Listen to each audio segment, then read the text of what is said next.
Welcome to the Calm Corner podcast. My name is Elisa, and I'm your host of this podcast and the creator of the mindfulness blog and website, calmcorner.com. This podcast is for female empaths and highly sensitive people who want to experience more joy and peace in their daily life with themselves and in their relationships. In this podcast, you'll hear stories to help connect and inspire, tools to help promote calm and joy in everyday life, such as mindfulness, self care, relationship spirituality, and guided meditations to decrease stress. Thanks for being here, and let's go right ahead. All right, so in today's episode, we're going to dig deep into happiness and health.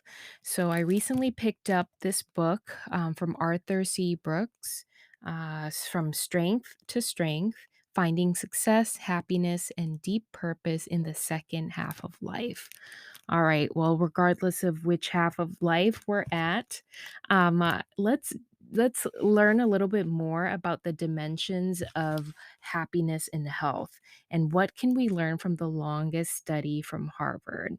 So there are seven key predictors that we may have control over directly. Okay, a lot of these you may have heard before, but we're going to focus on just a few. I'm going to name all seven, but we're really going to do a deep dive on the last one.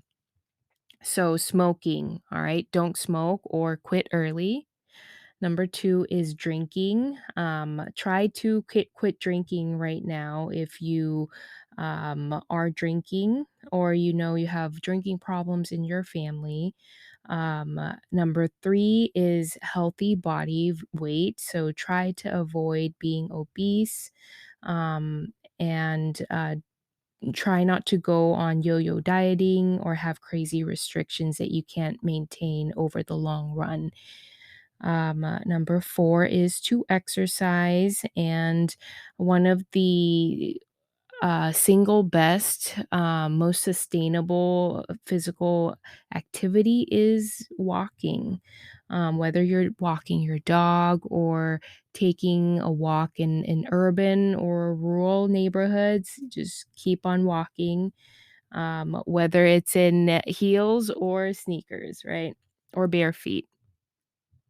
Number five is having an adaptive coping style. So that means not letting problems fester, but to confront them directly, which can be hard. Honestly, I know I grew up having an avoidant personal style towards conflicts, and not wanting to deal or have difficult conversations. So I get that, but it's important to not let them affect us, to not ruminate, to not overly emotionally react to them, but choose to respond and confront them head on. All right.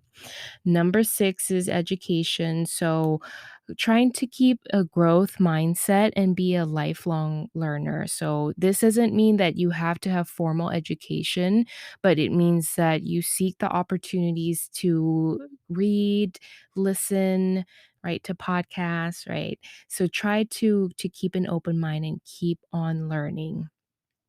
And number seven, which is to have stable long term relationships. So, regardless of whether you lost a friend or don't really have friends right now,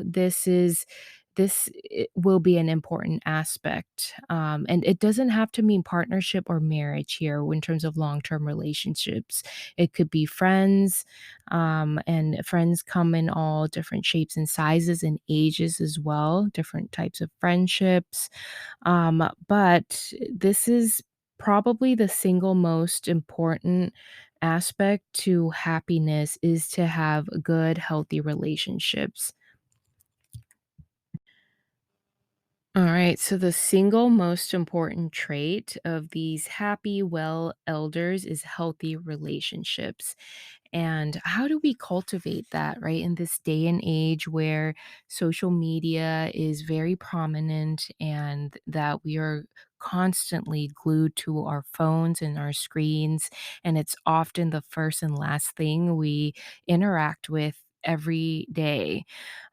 We got to be mindful and intentional about creating healthy relationships because it will take time and effort and energy, and it's not a priority for everyone. But if you look at what U.S. Surgeon General Vivek Murthy has written about.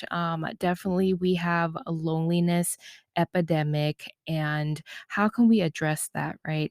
Why is this happening? And even Cigna, the insurance company, did a study and found that 46% of Americans felt alone, and 43% of Americans felt that their relationships were not meaningful. So, this was a study in 2018. The pandemic may have exacerbated the loneliness epidemic as well. But let's take the time today to reevaluate your relationships.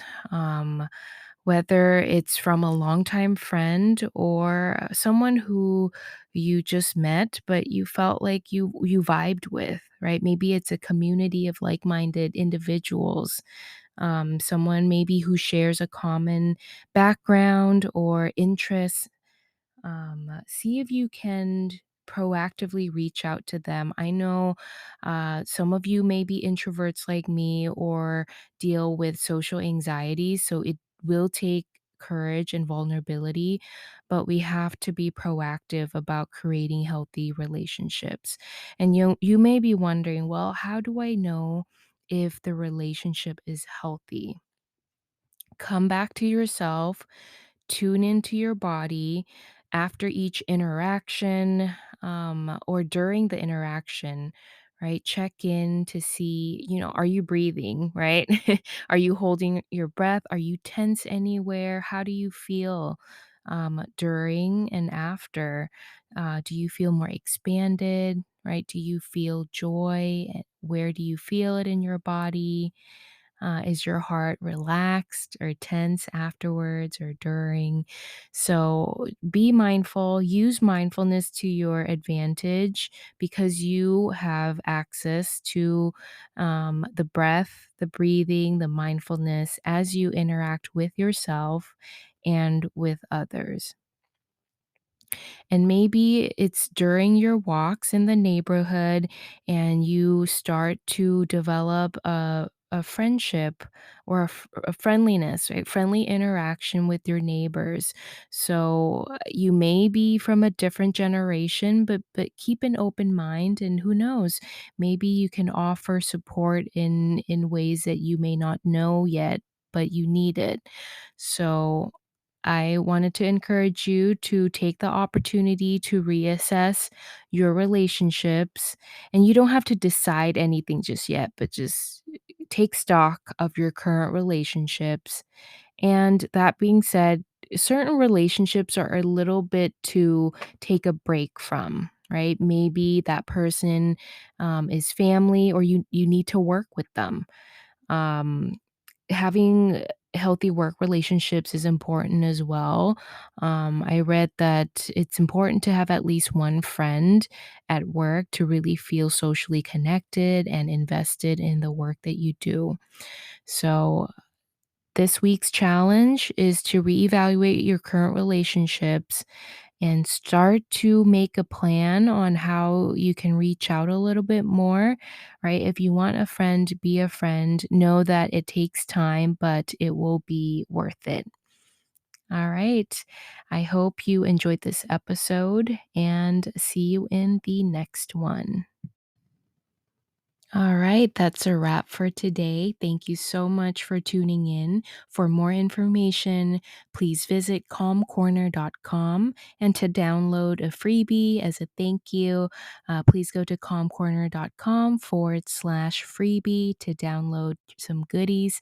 The password to get to the site is calmjoy. All right, see you in the next one. Have a beautiful day.